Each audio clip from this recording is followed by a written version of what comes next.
Assalamualaikum warahmatullahi wabarakatuh.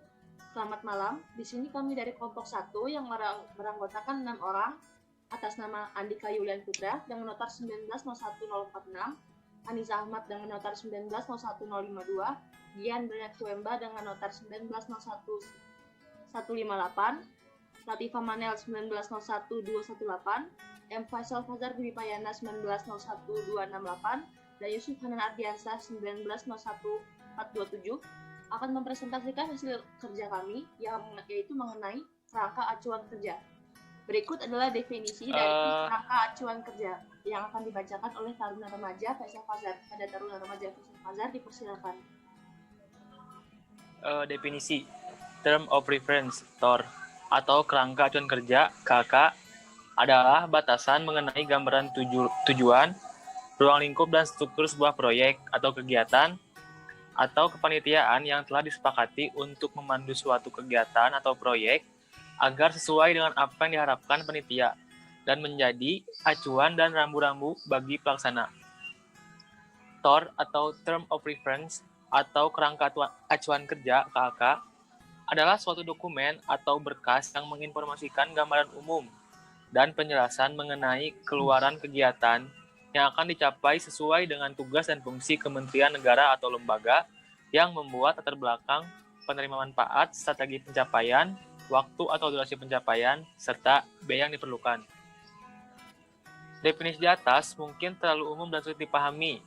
Penjelasan secara sederhana, jika kita mengadakan sebuah kegiatan atau melaksanakan sebuah proyek pekerjaan, tentunya ada alasan mengapa kita harus melaksanakannya, batasan sejauh apa kita mau melaksanakannya, dan untuk apa kita melakukannya.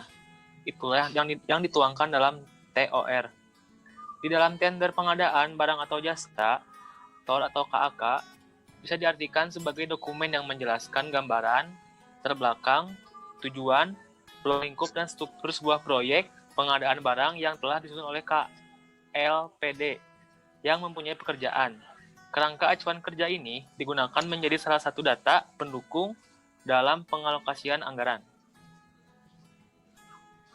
Selanjutnya, karakteristik KAK, kerangka acuan kerja yang akan dibacakan oleh Taruni Remaja Latifah Manel. Pada Taruni Remaja Latifah Manel, dipersilakan.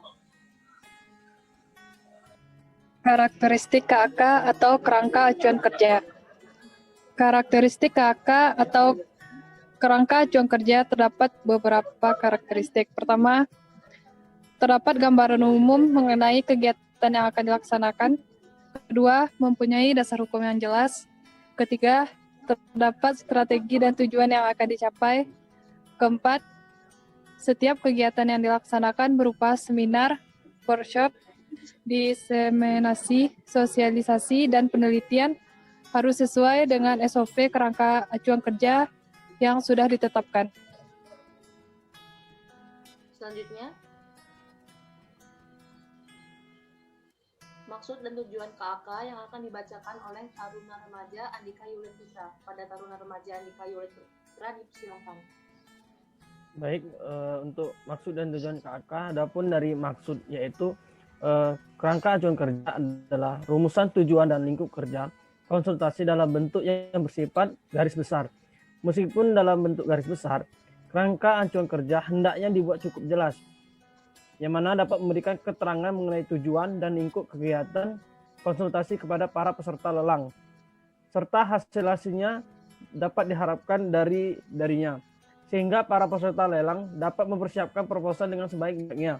Dalam menyusun kerangka acuan kerja, diperlukan suatu persiapan yang matang agar dapat menuangkan dalam kalimat terpilih, konsisten, dan lengkap, sehingga memperkecil peluang penafsiran yang berbeda. Kerangka acuan kerja digunakan sebagai dasar suatu ikatan kerja antara pemilik proyek dengan konsultan pemenang. Selanjutnya, Sedangkan untuk tujuan, yang pertama yaitu menjelaskan lingkup jasa konsultasi yang akan dilelang.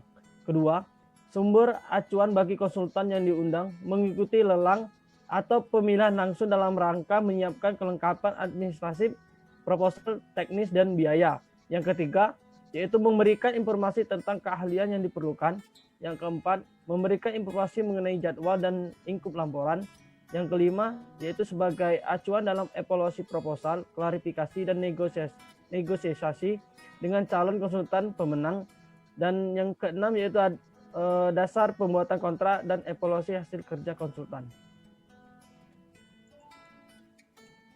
Untuk contoh kerangka acuan kerja KAK akan dibacakan oleh Haruna Yusuf Hanan Ardiansyah. Kepada Haruna Yusuf Hanan, dipersilakan.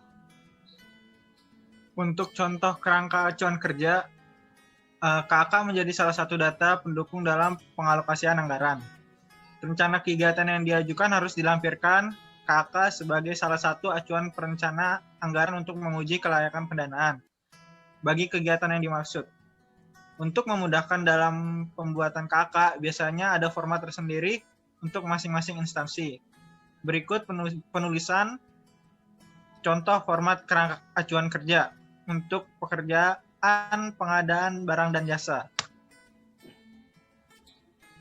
Dapat dilihat gambar di samping. Bisa diperbesar.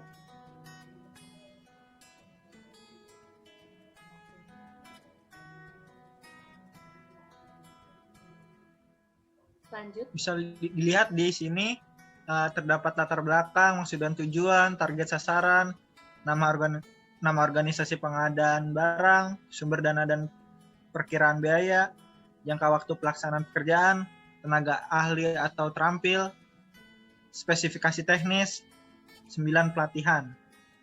Semua ini adalah contoh dari format kerangka acuan kerja. Oke. Lanjut.